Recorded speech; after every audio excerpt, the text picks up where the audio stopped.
വഖഫ് ബില്ലിന് ഐക്യദാർഢ്യം പ്രകടിപ്പിച്ചും ഡീൻ കുര്യാക്കോസ് എംപിക്കെതിരെ പ്രതിഷേധിച്ചും ബിജെപി പ്രകടനം നടത്തി.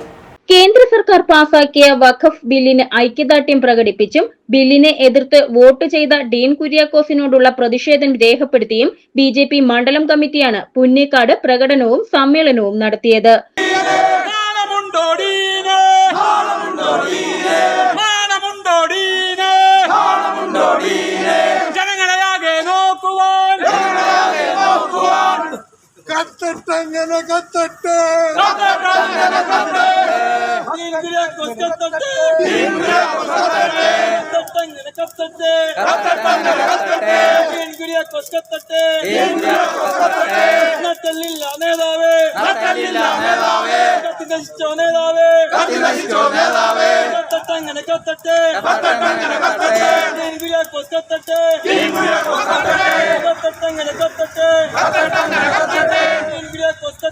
പ്രസിഡന്റ് അരുൺ നെല്ലിമറ്റം, സൂരജ് ജോൺ, വിഷ്ണു കൃഷ്ണൻ, ജയൻ നാരായണൻ തുടങ്ങിയവർ നേതൃത്വം നൽകി. GTV news Kothamangalam.